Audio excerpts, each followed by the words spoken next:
Day, just 60 days away. And soon after that, I'll be closing out my final term serving our community in Congress. Yes, I'm sad about that. But my fight isn't finished.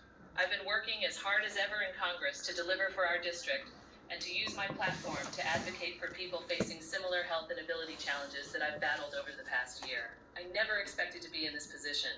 Not only did I not expect this to be the way I left Congress, I also never thought I'd be making history as the first person to use an augmentative and alternative communication device on the House floor.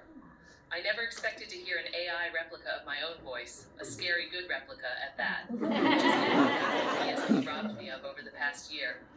And I never could have imagined the outpouring of support and encouragement that I've received from people across the country, from others battling PSP sharing advice and inspiration, families of those with similar conditions with comforting words, and those who are hopeful that the spotlight on my PSP battle will help normalize and expand accessibility accommodations for people of all abilities. It's truly been touching to see the reactions people have had to my continued battle with PSP. It's something that I'm determined to make the most of. That's why I'm so proud to have successfully passed into law the National Plan to End Parkinson's Act.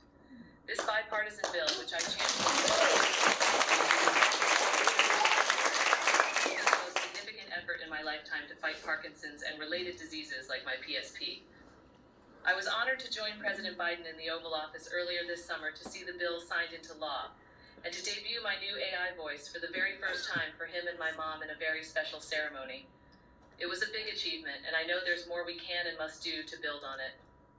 There's other priorities for our district that I've been working on for years, which I hope to see continued progress on over the next few months while I'm still in Congress and even beyond.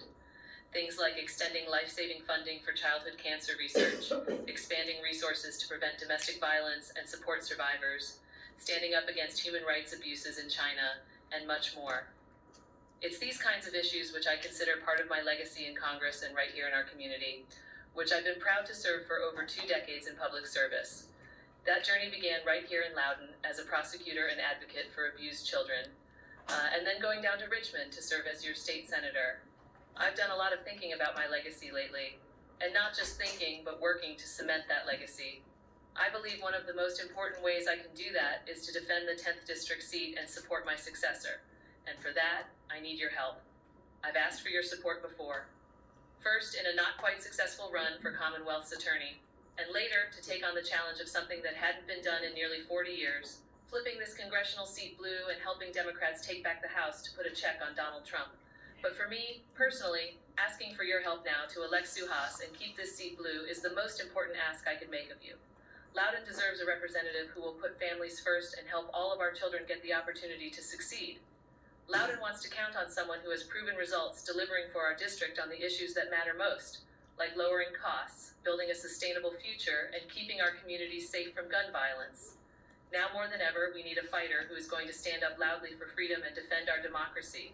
Suhas is that person, and it's time to get to work. I need you to volunteer and help get out the vote. Sign up to knock doors, make calls, talk with your friends and neighbors about making a plan to vote. Early voting starts in just 2 weeks. I'm sure you're all stressing out about the recent polls of Virginia just as much as I am, so let's make sure that the only surprise that Virginia has in store for Election Day this year is just how much Democrats turned out to elect Kamala Harris and Tim Walz, and defended our congressional seats by electing Suhas here in the 10th District. And finally, last but certainly not least, I just want to say thank you. Thank you to the few but mighty volunteers who knocked doors with me and my husband Andrew during my very first and unsuccessful campaign for Commonwealth's attorney in 2011. Thank you to those who braved a blizzard in 2014 to help win my special election to the state Senate. Thank you to the Virginians who came out by the masses to notch our first win in retaking the House of Representatives in 2018 by flipping VA 10 blue for the first time in nearly 40 years. And thank you to the so many of you who have stuck by my side as I battle PSP and whose encouragement and support have given me the strength to keep doing this job that I love and to serve our community in Congress through the end of my term. This has been the honor of a lifetime, and I could not be more grateful to have you all along for the journey. Thank you, and now let's go win this November.